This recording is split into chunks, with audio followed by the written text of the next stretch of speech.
하나님의 말씀 잠언 20장 27절에서 30절입니다. 사람의 영혼은 여호와의 등불이라. 사람의 깊은 속을 살피느니라. 왕은 인자와 진리로 스스로 보호, 그 의도 인자함으로 말미암아 경고하니라. 젊은 자의 영화는 그 힘이요 늙은 자의 아름다운 것은 백발이니라. 상하게 때리는 것이 악을 없이 하나니 매는 사람의 속에 깊이 들어가느니라. 또 오늘 이 아침에도 이 잠언 말씀을 통해서 하나님의 말씀을 상고하기를 원합니다.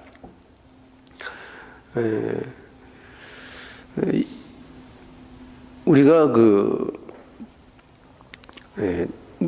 너무나도 달라진 우리의 처지를 깨닫는 것이 중요합니다.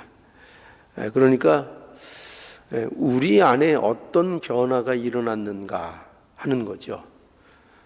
예수 그리스도 안에서 우리에게는 굉장히 큰 변화들이 일어났는데, 근데 우리가 이것을 너무나도 쉽게 자주 잊고 사는 경우가 굉장히 많은 것 같습니다. 그래서 예수를 믿는다는 것은 우리가 완전히 어떻게 보면 다른 종족, 그러니까 다른 피조물, 예전과는 전혀 다른 성격의 이 피조물이 된 것이라 라는 것을 우리가 좀 확인할 수 있는 그러한 우리의 삶이 되어야 되겠습니다. 그래서 오늘 이 말씀도 우리가 살펴보면은 여러 가지 지혜의 말씀인데, 여기 보면은 우리가 예수 그리스도 안에서 우리에게 일어난 변화들이 어떤 것들인가 하는 것을 이 말씀 속에서 우리가 생각해 볼 수 있습니다. 그래서 오늘 27절을 보면 우선 27절에 이렇게 말씀하는데요. 27절 우리 함께 볼까요? 27절 사람의 영혼은 여호와의 등불이라. 사람의 깊은 속을 살피느니라. 여기 보면은 사람의 영혼, 이런 표현이 있습니다. 사람의 영혼. 이 사람의 영혼이라고 할 때 이 영혼은 우리가 생각하는 것과는 조금 다른 의미를 가진 표현입니다. 우리가 영혼하면 우리가 보통 사람을 어떻게 나누느냐, 이분법도 있고 삼분법도 있고 그래가지고 영과 혼과 육, 또는 영혼, 육, 이렇게 생각을 하는데, 그런데 여기에서는 어떤 뜻으로 이 영혼을 쓰고 있는가 하면은, 이것은 창세기 2장 7절에 가보면은 여호와 하나님이 흙으로 사람을 지으시고 생기를 그 코에 넣으시니 사람이 생명이 된지라 라는 말씀이 있습니다. 그러니까 하나님께서 사람을 창조하실 때 흙으로 사람을 지으시고 그 코에 생기를 불어넣으셨다. 생기를 불어넣으셔서 그 사람이 생명, 산영이 되었다. 이렇게 말씀하고 있는데, 여기에서 사람에게 불어넣으신 생기라는 표현이 있는데, 바로 이 생기라는 것이 여기에서 말하는 영혼이라는 표현입니다. 그래서 이것을 영혼이라고 이렇게 번역을 했는데, 그러니까 사람의 생기 를 말하는 것입니다. 그래서 이것은 그러니까 뭘 얘기하는 건가 하면은, 사람의 이 영혼이라는 것은 하나님으로부터 받은 생명을 의미합니다. 하나님으로부터 받은 생명. 그러니까 하나님과 연결된 생명을 얘기하는 거죠. 이제 하나님과 끊어진, 하나님과 아무 상관이 없는 단절된 그 생명을 얘기하는 것이 아니라 하나님과 회복된 상태, 하나님과 연결되어 산 영이 된 그 상태의 그 연결, 그러니까 그 생명과의 그 연합, 생명과의 연결, 그 의미를 갖고 있는 겁니다. 그러니까 여기에서 말하는 이 사람의 영혼이라는 것은 하나님과 연결된 생명의 상태를 얘기하는 것이고, 그것은 우리가 쉽게 얘기하면 우리가 그 보통 표현에 거듭난 인생, 거듭난 자, 중생한 자를 의미하는 것이고, 더 이제 우리에게 적용해서 얘기하면 구원받은 신자의 상태를 표현하는 그런 말씀이라고 이제 볼 수가 있습니다. 그래서 결국 이 말씀은 어떤 의미를 갖는 건가 하면은, 이 사람의 영혼은, 그러니까 구원받은 사람의 상태를 말하는 것인데, 구원받은 사람은 여호와의 등불이라 이겁니다. 여호와의 등불이라. 그래서 사람의 깊은 속을 살핀다라고 해서 이것은 구원받은 인간만이 인간의 깊은 것을 이해하고 인간이 처한 상태를 바로 이해하고 알 수 있다라고 말씀하고 있는 것입니다. 그래서 인간을 아는 것, 우리의 상태를 아는 것, 우리가 어떤 존재냐, 이거 뭐 연구해서 알아지는 게 아니에요. 그러니까 내가 어떤 존재냐, 무슨 수련을 하고, 또 요새 그 마음 수련 그런 거 그 요새 뭐 또 회자되고 있죠. 이 마음을 수련한다고, 무슨 철학을 연구한다고, 무슨 학식을 쌓고 연구를 하고, 무슨 돌을 닦는다고 인간이라는 존재를 알 수 있는 것이 아니고 오직 그 영혼이 하나님과 연합된 자, 그러니까 거듭난 자, 하나님으로부터 새 생명을 받아서 그 영혼이 거듭난 자, 하나님의 백성이 된 자만이 인간의 본질, 인간이라는 것이 무엇이냐, 인간이 어디로부터 시작되었으며 어떤 인생을 살고 어떤 결과를 맞이하는가라는 그 인생의 참된 모든 본질적인 문제를 하나님 안에 있는 그 생명만이 바로 보고 알 수 있는 것이라, 이렇게 우리에게 말씀하고 있는 것입니다. 그래서 이 말씀은 우리가 좀 이렇게 이 말씀만 가지고 보면은 굉장히 좀 어떻게 보면 이해가 힘든데, 사실은 이 말씀이 그대로 이 증거된 말씀이 어떤 식으로 신약에 나타난 말씀인가 하면은 그 마태복음 그 5장에 가보면 우리가 너무나도 잘 아시는 말씀, 이걸 보면 금방 이해가 가실 거예요. 마태복음 5장 14절, 마태복음 5장 14절을 보면 이렇게 돼 있죠. 너무나 잘 아시는 말씀이죠. 한번 읽어볼까요? 14절 시작. 너희는 세상의 빛이라. 산에 있는 동네가 숨기우지 못할 것이요. 잘 아는 말씀이죠. 너희는 세상의 소금이다라는 말씀해 주셨고, 또 너희는 세상의 빛이라. 그러니까 너희가 늘 제가 강조했던 얘기죠. 세상의 빛이 되어라라는 요구가 아니라 이미 너희는 세상의 빛이다, 빛된 존재가 되었다라고 말씀하고 있는 거죠. 그러니까 바로 이 말씀이 오늘 이 말씀과 그 동일한 의미를 사실은 갖고 있는 거예요. 사람의 영혼은 여호와의 등불이라 사람의 깊은 속을 살피느니라. 그러니까 오직 구원받은 자만이 여호와의 등불로서 그 등불의 역할을 할 수 있다는 거예요.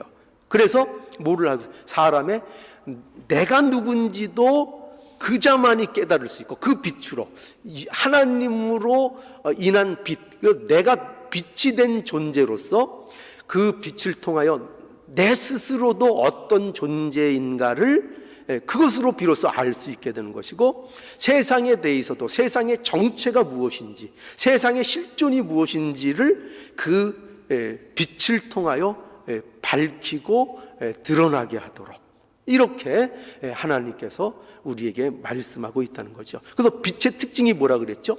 빛이라는 것은 여기 나타나는 것처럼 15절에 사람이 등불을 켜서 말 아래 두지 아니하고 등경 위에 두나니 이러므로 집안 모든 사람에게 비치니라. 그러니까 등불이라는 것을 켜서 이 말 아래 그것을 감추려고 등불은 켜는 게 아니고, 등불은 뭐예요? 등불은 그것을 비치게 하려고. 그래서 등불 아래서 모든 것이 드러나는 것이고, 그 등불은 산에 있는 어떤 그 집, 동네, 여기 14절에 너희는 세상의 빛이라 산 위에 있는 동네가 숨기우지 못할 것이요. 그러니까 산에 있는 동네가 숨기우지 못하고 그것이 다 드러나는 것처럼, 그러니까 신자라는 존재, 구원받은 존재가 어떤 존재냐? 숨겨질 수 없는 존재다. 빛처럼 드러나는 존재다. 그래서 그 존재로서 자기 자신도 바로 깨닫게 되고, 모든 사람들에게 빛의 역할을 해서 그 본질들이 드러나게 하는 그런 역할을 하는 존재라 하는 것을 우리에게 말씀하고 있는 것입니다. 그러니까 이것이 우리에게 일어난 변화라는 거죠. 굉장한 변화가 아닙니까? 우리는 어떻게 보면은 아무것도 몰랐던 자였죠. 아무것도 몰랐습니다. 내 자신이 어떤 존재인지도 사실은 모르는 자들이었습니다. 어떻게 우리가 존재하고 그 결말이 무엇인지, 자기가 죄 중에 어떤 죄 중에 있는지, 그 모든 것, 어떤 어리석음과 어떤 미련함으로 치닫고 있는지, 이 모든 것을 전혀 모르는, 그리고 그 길을 열심히 가는 그런 존재들이었다는 것이죠. 그런데 우리에게 어떤 변화가 일어났는가? 예수 그리스도 안에서 우리가 빛이 되어서 이 모든 본질의 문제를 이제 비로소 바로 보는 그런 존재가 되었다는 것입니다. 우리가 어떤 존재인지 이것을 우리에게 말씀하고 있는 것입니다. 그러니 우리에게 일어나는 이 변화를 우리가 하나님 앞에 바로 깨닫고, 이 변화에 대해서 얼마나 우리가 감사해야 될지 모르겠어요. 그죠? 우리는 뭔지도 모르고 멸망으로 끝날 그럴 사람들이었다니까요. 그런데 그 모든 것들을 바로 깨닫게 하시고, 모든 것을 바로 보게 하시고, 인간이 무엇인지를 알 수 있도록 이렇게 하나님께서 예수 그리스도 안에서 우리에게 허락해 주셨습니다. 이 얼마나 우리에게 일어난 큰 변화인지 몰라요. 자, 그리고 28절을 한번 볼까요? 자, 28절 우리 함께 또 읽어보죠. 왕은 인자와 진리로 스스로 보호하고 그 의도 인자함으로 말미암아 경고하니라. 여기에는 이제 또 왕이라는 표현이 등장을 하는데, 이것은 그 참 왕의 모습이 어떤 것인가를 우리에게 보여주고 있어요. 진정한 왕은 어떤 모습인가? 그러니까 이상적인 왕. 세상에도 왕이 있지만 나쁜 왕이 있고 좋은 왕이 있잖아요. 그런데 이상적인 왕, 정말 좋은 왕은 어떤 모습을 가지고 있느냐 할 때, 그 왕은 자기가 가진 힘을 가지고 어떤 압력으로, 어떤 권세로 사람을 압제하거나 그렇게 억압하는 그런 왕이 아니라, 진정한 왕은 여기 뭐로 다스리는 왕이죠? 인자와 진리로. 그러니까 그 인자와 진리로 스스로를 보호하고, 그 의도, 그 왕이라는 그 위치, 그 자리, 그것도 그 인자함으로 말미암아 경고하게 되는 왕. 그러니까 인자라는 것은 긍휼과 사랑을 얘기하는 것이고, 여기 진리라는 것은 어떤 진실 또는 공의, 이런 것을 얘기하는 거죠. 그러니까 긍휼과 사랑, 진실과 공의, 이런 것을 통하여 그 백성을 통치하고 다스리는 그런 왕이야말로 이상적인 왕이고, 그런 왕의 다스림을 받아야 행복한 백성이 될 수 있는 거죠. 그래서 우리가 세상에서도 오늘날은 뭐 왕이라는 제도가 그 상징적으로만 조금 남아 있고 거의 사실성은 없는 거나 마찬가지인데, 옛날 우리 고대 사회나 이런 때는 왕이 다스리는 사회 아니었습니까? 그리고 그 사회는 왕이 어떠냐에 따라 백성들의 그 행복이 좌우되는 그런 그 시대를 살았던 것입니다. 그러니까 왕이 인자와 어떤 진실, 공의로 다스리는 왕을 만나면 그 백성 전체가 태평성대를 누리고 행복하게 사는 것이고, 어떤 폭군, 폭력을 휘두르는 이런 왕을 만나면 그러면 그 백성들은 공포와 두려움에 떠는 그런 삶을 살 수밖에 없는 그런 처지가 되는 거였죠. 그러니까 이것을 통해서 우리에게 무엇을 말씀해 주시는가 하면은, 그러면 우리에게 있어서 참 왕은 누구시냐? 그러니까 이상적인 왕은 과연 누구신가? 우리가 누구의 다스림을 받고 누구의 통치를 받아야 우리가 행복하고 우리 인간으로서의 참다운 인간의 삶을 살 수 있는가 할 때, 성경은 우리에게 그 참 왕 되신 이가 예수 그리스도이신 것을 우리에게 분명하게 증거해 주고 있는 것입니다. 그러니까 예수 그리스도만이 인간을 인자와 진리로 다스리는 왕이시며, 실제로 십자가에서 이 긍휼, 인자, 자비, 사랑, 이것을 실현하셨죠. 그렇죠? 그리고 그 사랑만을 실현하신 것이 아니라 공의를 또한 십자가에서 실현하신 것이죠. 그러니까 우리를 그저 죄 없다, 죄 없다 이렇게 하신 것이 아니라 예수 그리스도께서, 그러니까 하나님께서 인간이 되셔서, 참 하나님께서 참 인간으로 이 땅에 오셔서 우리를 위해 십자가에서 우리의 죄를 대신 감당하심으로 인하여, 그러니까 그것을 통해서 무엇이 성취된 것입니까? 하나님의 공의, 죄를 가만두실 수 없는, 그죠? 죄를 용납하실 수 없는 하나님의 공의, 그 공의를 어떻게 할 거예요?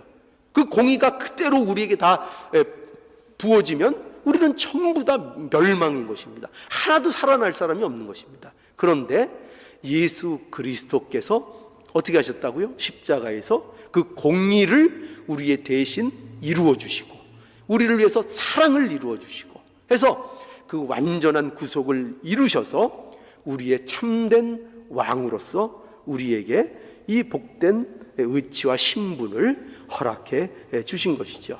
그래서 우리는 예수 그리스도만이 우리의 참된 왕으로서 우리가 섬기며 고백하며 사는 그 복된 인생으로 우리를 이제 만들어 주신 것입니다. 그러니까 하나님의 백성, 참 예수 그리스도를 왕으로 섬기는 그의 백성으로 우리를 삼아 주신 거죠. 그러니까 우리가 얼마나 변한 것입니까? 우리가 완전히 그 통치받는 그 자리가 달라진 거죠. 그러니까 하나님의 나라는 어떤 것인가 하면은 하나님의 통치를 받는 거예요. 하나님의 통치를 받는 것이 하나님의 나라고, 하나님의 통치를 받는 사람이 하나님의 백성이 되는 것이죠. 그러니까 우리는 이제 이면에 있어서 완전히 하나님의 통치를 받는 하나님의 백성으로 되었다고 성경이 증언하고 있는 것입니다. 그러니까 우리 과거에는 어떤 자들이었어요? 전부 다 누가 우리의 왕이었습니까? 예수를 모를 때에는 우리가 아무리 선하게 살고 아무리 도덕적으로 살고 아무리 좋은 일을 많이 해도 우리는 결국 누구의 통치 아래에 있었던 자들이었죠? 우린 전부 다 마귀 아래, 사단의 통치 아래에 있었던 자들이죠. 모두 거짓에 속한 자들이었죠. 그죠? 그것을 벗어날 길이 없었어요. 그런데 예수 그리스도 안에서 이 거짓된 왕의 통치 아래서 벗어나서 참된 왕의 다스림을 받는 이 하나님의 백성이 되게 해 주신 것입니다. 그러니까 완전히 그 존재가 바뀌었죠. 그렇죠? 얼마나 큰 변화입니까? 우리가 나라만, 이 세상에서도 어떤 나라만 바뀌어도 얼마나 그들의 삶이 근본적으로 바뀌기 시작합니까? 그렇죠? 그런데 우리는 이 영적인 거짓의 나라에서 진실의 나라로, 사망의 나라에서 생명의 나라로, 어둠의 나라에서 빛의 나라로 우리를 하나님께서 예수 그리스도 안에서 뽑아다가 옮겨 놓으셨어요. 이게 복음인 것입니다. 우리가 이 자리에 있다는 것, 이 변화를 우리가 받았다는 것, 이것을 분명히 우리가 알고 감사하는 우리가 돼야 되겠어요. 자, 29절 한번 보죠. 또 29절 함께 읽읍시다. 시작. 젊은 자의 영화는 그 힘이요 늙은 자의 아름다운 것은 백발이니라. 여기 이제 젊은 자와 늙은 자의 그 대조가 있죠. 그래서 여기 젊을 때의 그 특징은 뭐냐면 힘이 있다는 거로 돼 있어요. 힘. 그러니까 젊은 자의 영화. 그것은 힘이래요. 힘. 아무래도 젊을 때 활기가 있고 힘이 있죠. 막 도로다닐 수 있는 힘이 있고 무엇을 추진할 수 있는 힘이 있고 힘이 있습니다.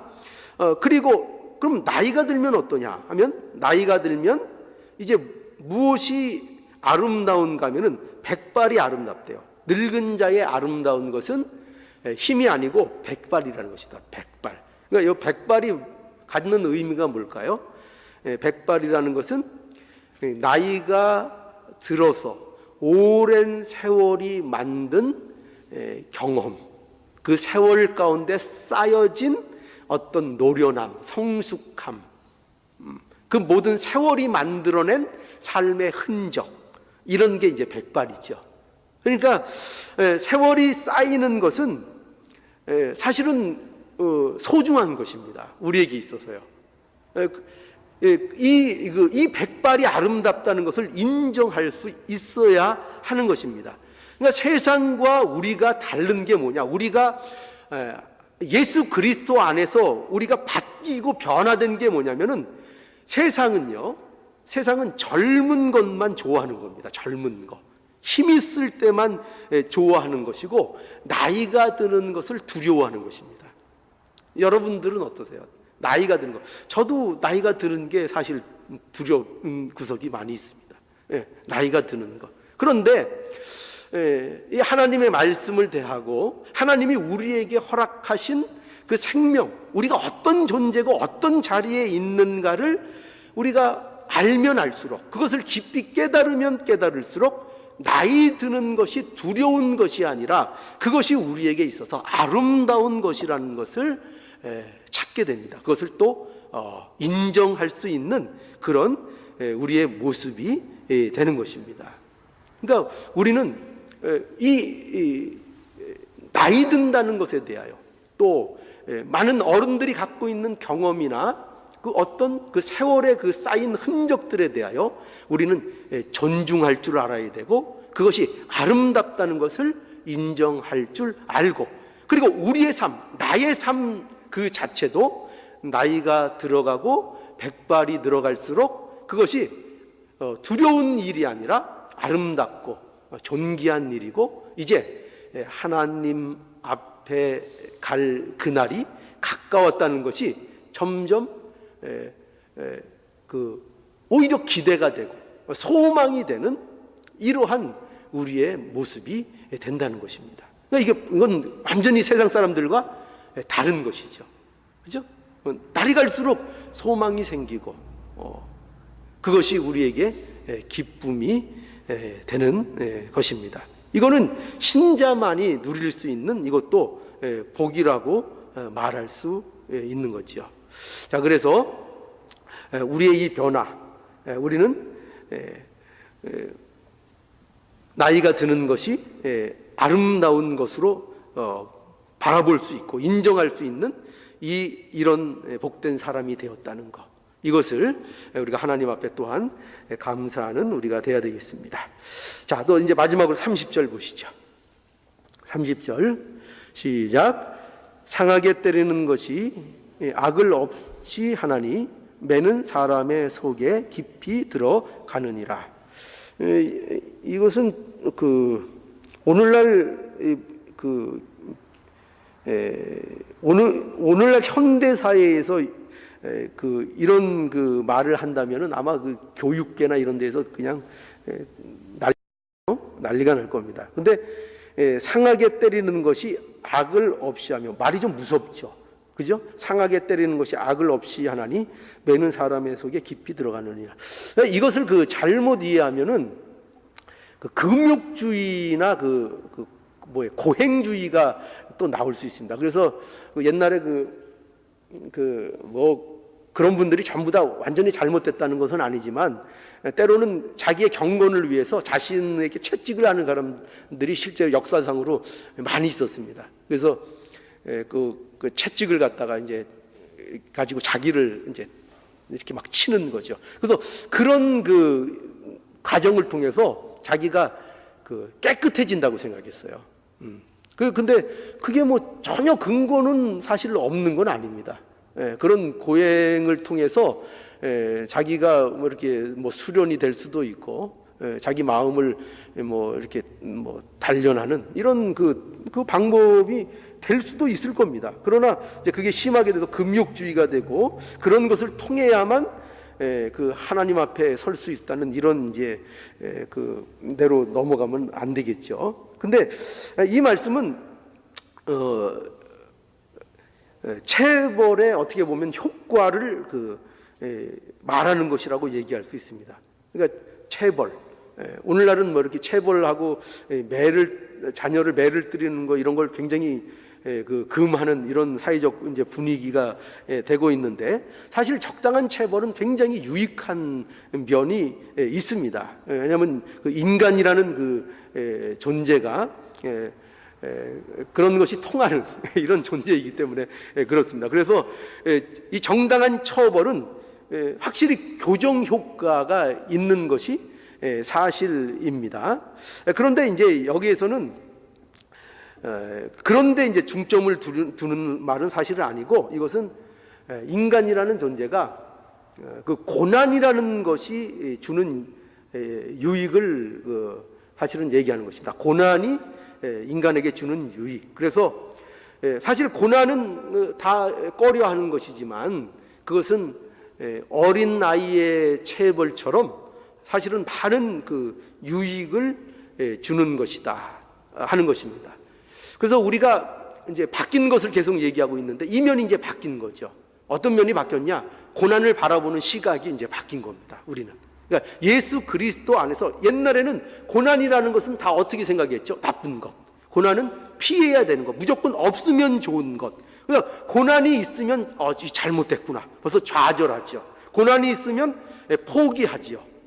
그러니까 그것이 이제 우리의 어떻게 보면 패턴이라고 할 수 있고, 고난은 피하는 것으로 생각했는데, 그리스도인이 되면은 비로소 고난의 의미를 바로 바라볼 수 있게 된다는 것입니다. 그러니까 그 고난이 나에게 왜 필요한지, 그 고난이 나에게 무엇을 만들어내는지, 그리고 끝내 그 고난 끝에 하나님 앞에 영광을 돌리는 고백이 나타나는 그 삶을 살게 된다는 것이죠. 그러니까 똑같은 고난인데, 그리스도인들의 복됨이 뭐냐면, 그 고난이 그리스도인들에게 오면 그 고난이 그를 깨끗하게 하고, 그를 더 단련시키고 더 성숙하게 하여 하나님 앞에 성화, 우리가 소위 말하는 구원을 이루어 나가는 그 일로 우리를, 그 고난이 몰아갑니다. 그리고 그 일이 우리에게 이루어지고, 그 고난이라는 것을 통해서 우리에게 열매들이 맺혀집니다. 그런데 세상 사람들에게는 그 고난이라는 것이 좌절이 되게 되고, 그것을 통해서 어려움으로 치닫는 그 길을 가게 된다는 거죠. 그러니까 우리에게 있어서 얼마나 이것이 복된 모습인지요. 그죠? 그 고난, 같은 고난도 그리스도인들에게 올 때는 그 고난이 모든 하나님 앞에 하나님께서 우리가 합력하여 선을 이룬다 이러잖아요. 하나님을 사랑하는 자들에게 그 합력하여 선을 이루는 모든 과정이 될 수 있다는 것입니다. 고난들이. 그러니 우리가 이와 같은 복된 처지에 우리가 놓이게 된 것입니다. 자, 그래서 오늘 보니까 굉장히 많은 것들이 바뀌었죠. 그죠? 어마어마한 것들이 바뀐 겁니다. 보통 조금 이렇게 시시한 것들이 바뀐 게 아니라 우리의 본질적인 이 문제들, 세상의 일로는 도무지 바꿀 수 없는 문제들, 우리 영혼에 관한 문제들이 이 예수 그리스도 안에서 우리에게 완전히 바뀌어져 버린 것입니다. 우리를 몰랐던 자들이 우리 스스로를, 우리가 어떤 존재인지를 아는 자들이 되었고, 거짓에 복종할 수밖에 없는 처지에서 참 왕을 섬기는 자들이 되었고, 그죠? 젊은 것만 좋아하는 그런 자들이 이제 이 나이 드는 것도 두려워하지 않고 오히려 그것을 기쁨으로, 아름다움으로 인정할 수 있는 그런 자들이 되었고, 고난이라는 것도 우리에게 유익이 되는 것으로 우리가 바라볼 수 있는 그런 자들이 되었고, 어제 밤에 제가 그래서 이 말씀 끝맞고 성경을 탁 덮으면서 자려고 이제 저는 이제 텐트 안에서 자니까 딱 열고 들어가면서 하나님 감사합니다. 절로 나오더라고요. 이거 묵상 끝나고 들어가면서 하나님 제가 이렇게 변했군요. 이 자리를 저에게 허락해 주셨군요 하면서 입을 딱 덮고 탁 쳤어요. 얼마나 그 순간에 기쁘고 단잠을 주시든지. 여러분, 우리에게 일어난 이 실제적인 변화들을 삶 속에서 감사하시며 이 풍성함들을 누리는 복된 우리의 삶들이 될 수 있기를 간절히 바랍니다.